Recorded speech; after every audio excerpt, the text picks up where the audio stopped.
원효커의 박태우입니다. 2010년 4월 미국 멕시코만에서 대형 사고가 터진 적이 있습니다. 당시 작업 중이었던 글로벌 메이저 석유업체죠. BP사의 딥워터 호라이저너가 폭발을 하면서 수백만 배럴에 달하는 엄청난 양의 기름이 바다로 유출되는 역사상 손꼽히는 환경 재앙이 발생하게 됩니다. 당시에 이 BP는 이 사태를 책임을 지고 40억 달러, 그러니까 원화로 4조 원이 넘는 천문학적인 벌금을 내게 됩니다. 한순간의 실수로 유서 깊은 회사가 문을 닫을 뻔했습니다. 사실 당시에 이 딥워터 호라이저너가 한국에 현대중공업이 건조했던 건데 불행 중 다행으로 현대중공업에는 책임이 없었다고 합니다.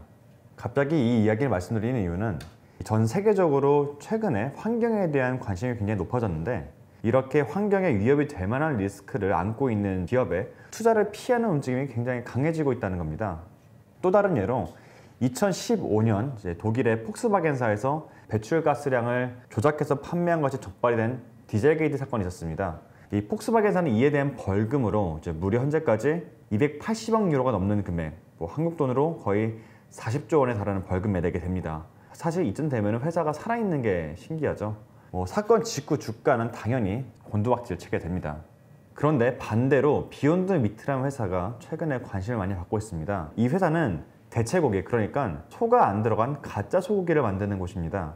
이 비욘드 미트의 창시자인 이선 브라운은 원래는 동물보호가였는데 공장식 사육으로 인한 생명 경시와 가축을 기르고 고기를 생산하는 과정에서 엄청난 양의 수자원 그리고 엄청난 양의 곡식을 소모하는 걸 보고 문제의식을 가지고 이 회사를 차리게 됐다고 합니다. 이 비욘드 미트 말고도 임파서블 푸드 그리고 멤피스 미츠라는 회사에서 대체고기를 만들고 있는데 들으면 알만한 유명인들이 이 회사에 엄청난 투자를 하고 있다고 합니다. 이런 소위 나쁜 기업에 투자를 안 하는 것, 반대로 착한 기업에 투자를 함으로써 더 높은 수익을 추구하는 것을 ESG 투자라고 합니다.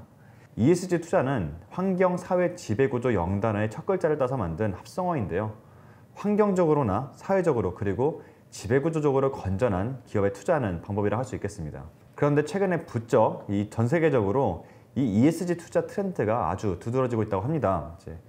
UN의 PRI에서 추산하는 ESG 관련 투자 금액이 2019년 작년 말 기준으로 무려 25조 달러, 원화로 3경, 좀 익숙한 단위로 말하면 3만 조 원에 달한다고 합니다.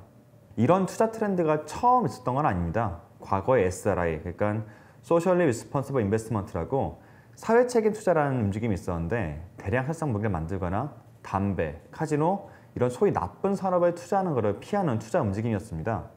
그런데 이 최근의 ESG 트렌드가 과거와 좀 다른 게 있다면은 이렇게 투자를 해보니까 단순히 PC하다고 하죠. politically correct한 이념적인 논의를 넘어서 그렇게 투자를 하니까 실제로 추가 수익이 나더라는 겁니다.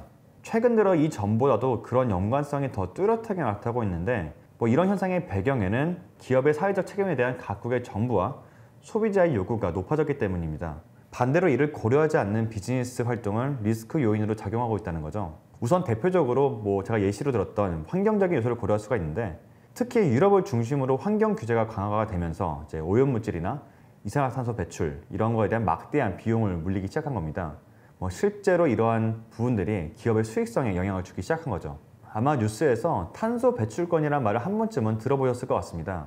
탄소 배출권 거래제는 온실가스 감축을 달성하기 위해서 국가가 기업별로 탄소 배출량을 미리 나눠준 뒤에 이 배출량에 따라 탄소 배출권 거래소에서 배출권을 사고 팔 수 있게 만든 제도입니다. 온실가스 감축 목표가 강화될수록 이 탄소 배출권을 사려는 기업이 늘어나는 방식인 거죠. 한마디로 환경을 생각 안 하고 물건을 생산을 하면은 원가 부담이 크게 증가한다는 겁니다.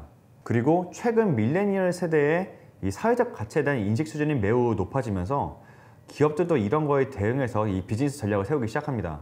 만약 그렇지 않고 수익 극대화를 위해서 이 원가 절감에 몰두하다가 실수로나 고의적으로나 인권 무시나 생명 경시 이런 이슈를 건들게 되면은 대대적인 불매운동에 직면하면서 결국에는 기업의 실적이 하락하는 일이 발생하더라는 겁니다. 국내에서도 비슷한 예가 있었습니다. 식품 유통업체인 N사의 경우에 하도급 업체에 대한 갑질 논란에 휘말리면서 이게 대대적인 불매운동으로 이어진 적이 있습니다. 당시 이 기업이 기록했던 주가 전고점을 수년이 지난 지금도 회복을 못하고 있습니다. 기업 활동에 있어서 사회적 가치의 중요성을 미처 인지하지 못했던 분들은 사실 기업이 원가 절감 그리고 생산성 같은 경쟁력이 결국 실적을 결정하는 것이 아니냐라고 생각할 수 있는데 최근에는 사회적 가치에 대한 경시가 저렇게 막대한 비용 청구서로 날아올 수 있다는 것을 꼭 짚고 넘어가셔야 합니다. 하버드 대학교의 HBR에서도 사회책임 투자의 트렌드를 CSR에서 Creating Shared Value라고 해서 CSV로 옮겨간다는 연구 결과를 발표한 바가 있습니다.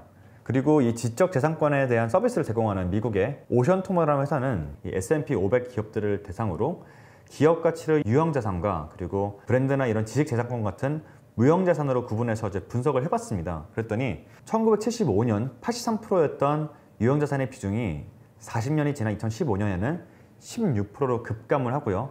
반대로 무형자산 같은 경우에는 대부분이 84%를 차지하는 것으로 나타났습니다. 기존 재무 데이터로는 현대 기업의 기업 가치를 산정하는 데 한계가 있고, 반대로 이런 브랜드를 비롯해서 사회관계 자본 또는 인적 자본 이런 것들이 훨씬 기업 가치 산정에 중요해졌다는 겁니다.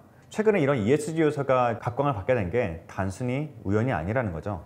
사실 ESG 투자라는 게 말이에요, 말처럼 쉬운 건 아닙니다. 일단 고려해야 할 범위가 너무 광범위합니다. 환경, 사회, 지배구조 이렇게 말씀을 드렸는데 이산화탄소 배출부터 해서 갑질은 안 하는지, 인종차별은 또 안 하는지, 그리고 소비자를 속이진 않는지 일일이 확인할 게 너무나 많다는 겁니다. 그리고 정확하게 확인하기도 굉장히 어려운 부분이 있죠. 그리고 근본적으로 쌀독에서 인심이 난다고 이런 트렌드도 결국 2008년 금융위기 이후에 장기간의 경기 팽창기를 거치면서 나타난 산물이 아니냐, 만약에 경기가 다시 어려워지면은 결국 독한 놈들이 다시 살아남지 않겠느냐라고 주장하시는 분들도 많이 있습니다. 사실 이런 ESG라는 개념이요, 치열한 경쟁으로 대표되는 자본주의와는 조금 대척점에 있는 건 사실입니다. 그럼에도 불구하고 우리 인류가 조금이나마 다른 동물에 비해 현명할 수 있는 이유는 당장의 이익보다는 좀 더 미래를 바라보기 때문이 아닐까 합니다. 물론 이게 정말 경제적인 큰 흐름을 바꿔놓을 만한 패러다임이라고 부르기에는 아직은 무리가 있습니다만은 분명히 선진국을 중심으로 이 경제적으로 유의미한 변화를 창출하고 있는 움직임이라고 할 수 있겠습니다. 비유를 하나 들면은 자동차 부품이 한 2만여 개라고 하잖아요. 이 2만여 개 부품 중에 엔진이 가장 중요하다고 할 수가 있겠지만 안전하고 오래 가기 위해서는 이제 브레이크도 좋은 걸 달아야겠죠. 이런 사회 책임 경영이 경제적으로 유의미한 부가가치를 창출해내고 있고, 이러한 부분이 ESG 투자를 통해서 추가적인 수익을 낼 수 있는 원천이 아닐까 생각을 한번 해봅니다. 오늘 머니워크는 여기까지입니다. 사실 오늘이 머니워크의 마지막입니다. 투자에 대한 다양한 내용에 대해서 좀 전달을 해드렸는데요. 막상 또 이렇게 지나고 나니까 더 잘할 걸 하는 좀 아쉬움이 드는 게 있습니다. 이 다음에 또 기회가 되면은 좀 더 내공을 쌓고 더 좋은 모습으로 찾아뵐 수 있길 바라겠습니다. 그동안 시청해주셔서 진심으로 감사의 인사 말씀 드리겠습니다. 마지막이지만 좋아요, 댓글, 그리고 매경TV 구독 꼭 눌러주시고요. 저는 그럼 여기에서 인사드리겠습니다. 감사합니다.